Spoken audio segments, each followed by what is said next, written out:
कनक भवन अयोध्या में राम जन्मभूमि रामकोट के उत्तर पूर्व में है।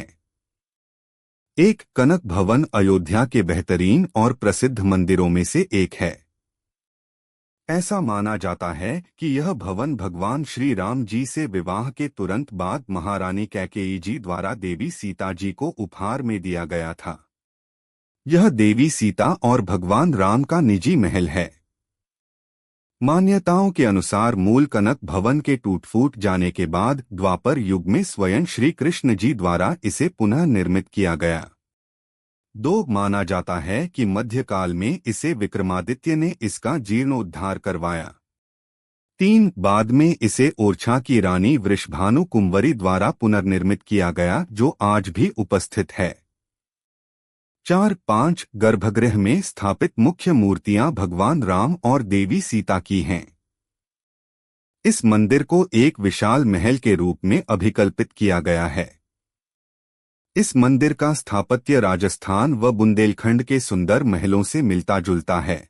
इसका इतिहास की मान्यता मूलतः त्रेता युग तक जाती है, जब इसे श्री राम की सौतेली मां ने उनकी पत्नी सीता को विवाह उपरांत मुंह दिखाई के रूप में दिया था।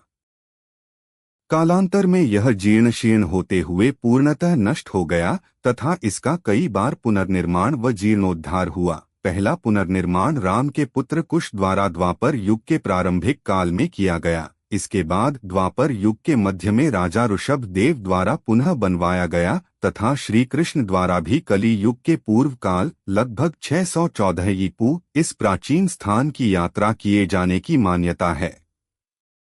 वर्तमान युग में इसे सबसे पहले चंद्रगुप्त विक्रमादित्य द्वारा युधिष्ठिर काल 2431 ईपू में बनवाया गया। तत्पश्चात इसका समुद्रगुप्त द्वारा 387 में किया गया। मंदिर को नवाब सालार जंग द्वितीय गाजी द्वारा 1027 में नष्ट किया गया तथा इसका पुनरुद्धार बुंदेला राजपूत ओरछा व बुंदेलखंड के टीकमगढ़ के महाराजा श्री प्रताप सिंह जू देव बुंदेला एवं उनकी पत्नी महारानी वृषभान कुंवारी द्वारा 1891 में करवाया गया। यह निर्माण गुरु पौष की वैशाख शुक्ल की षष्ठी को संपन्न हुआ। यहाँ 3 जोड़ी मूर्तियां हैं तथा तीनों ही भगवान राम और सीता की हैं। सबसे बड़ी मूर्ति की स्थापना महारानी वृषभान कुंवारी द्वारा की गई थी। ऐसी मान्यता है कि मंदिर के निर्माण व स्थापना के पीछे मुख्य शक्ति वही थी। इस मूर्ति जोड़ी के दाईं ओर कुछ कम ऊंचाई की मूर्ति स्थापित है।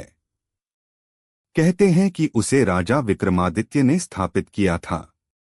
ये मूर्ति उन्हीं के द्वारा इसी प्राचीन मंदिर से सुरक्षित रखी गई थी जब इस पर आक्रमण हुए थे। तीसरी सबसे छोटी जोड़ी के बारे में कहा जाता है कि भगवान कृष्ण ने उस महिला सन्यासिनी को भेंट की थी जो इस स्थान पर भगवान राम की आराधना कर रही थी। श्री कृष्ण ने उस महिला को निर्देश दिया कि वह देह त्याग उपरांत इन मूर्तियों को भी अपने साथ समाधिस्थ कर ले, क्योंकि ये बाद में पवित्र स्थान के रूप में चिन्हित किया जाएगा। तब एक महान राजा कलियुग में इस स्थान पर एक विशाल मंदिर निर्माण करवाएगा। कालांतर में महाराज विक्रमादित्य ने इस मंदिर के निर्माण के लिए नींव की खुदाई करवाई तो उसे ये प्राचीन मूर्तियां मिली। इन मूर्तियों ने उस महान राजा को अपने द्वारा निर्मित इस विशाल मंदिर में स्थापित किए जाने हेतु गर्भगृह के उचित स्थान के चयन में सहायता की।